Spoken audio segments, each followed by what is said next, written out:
Selamat malam sedulur, salam sehat, salam sejahtera. Ini kalau bicara bisnis sedulur, tentu ini banyak elemen dan juga faktor-faktor yang harus kita pertimbangkan. Ya, ada sistem nilai di internal, ada sistem nilai di eksternal. Sistem nilai itu kita bagi dua, ya, yang terdiri dari 9 elemen dari bisnis skema Canva. Internal value system, nah ini dibagi dengan aktivitas kunci yang ada di setiap jenis usaha, kegiatan utama maupun kegiatan pendukung. Nah, yang kedua itu adalah sumber-sumber daya kunci. Dalam hal ini bisa berupa fisik dan bisa berupa non fisik. Kalau fisik itu berarti aset-aset tetap maupun perlengkapan-peralatan, sekaligus juga sarana-prasarana yang mendukung seluruh proses dari usaha itu. Sementara yang non fisik itu bisa berupa itu merek dagang, kemudian hak intelektual atau hak paten, hak cipta, dan juga bisa sumber daya manusia yang ada di perusahaan atau tempat kita kerja itu. Jadi ini semua menjadi mitra kerja yang mendukung proses operasi perusahaan supaya bisa menjalankan mata rantai aktivitas secara standar. Poin 3 ini menjadi fokus, yaitu strategi supaya mendapatkan pendapatan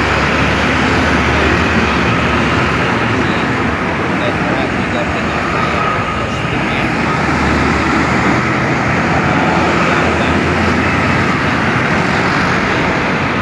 sekaligus bagaimana melakukan efisiensi perusahaan dan baik bahan baku, bahan penolong, hingga juga bagaimana menggunakan tenaga terampil dengan proses-proses yang standar. Cost structure ini bagian penting karena bagaimana kita mengidentifikasi semua elemen biaya dan pengeluaran, ya, yang termasuk seperti gaji, bahan baku, biaya produksi, biaya perawatan, biaya vendor, biaya pemeliharaan, dan lain-lain.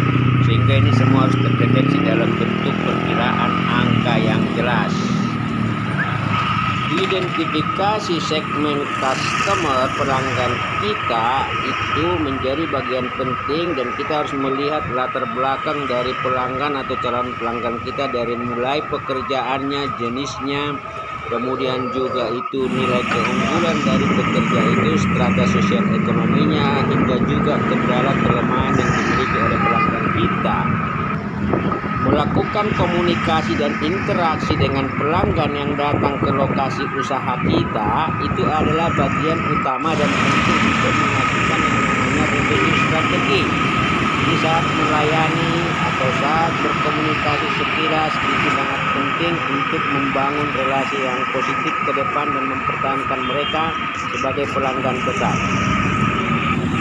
Di partnership dalam eksternal sistem nilai itu adalah seperti misalnya kunci kemitraan dengan para supplier, para mitra vendor, kemudian juga itu kurir untuk mendistribusi barang kita, termasuk dalam hal ini brand ambassador.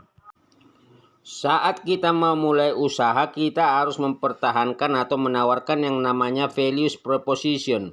Nilai keunggulan apa dari produk atau jasa yang kita tawarkan kepada para calon pelanggan atau konsumen kita.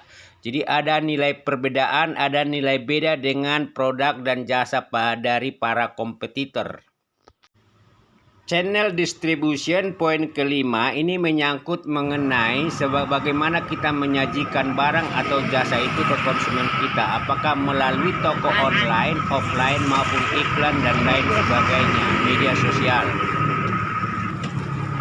baik 5 sistem nilai eksternal maupun 4 sistem nilai internal itu sebenarnya satu paket perencanaan dan juga evaluasi yang berkesinambungan dari waktu ke waktu, baik pada saat kita mulai usaha itu maupun setelah usaha itu beroperasi, karena itu adalah bagian dari sukses bisnis itu sendiri.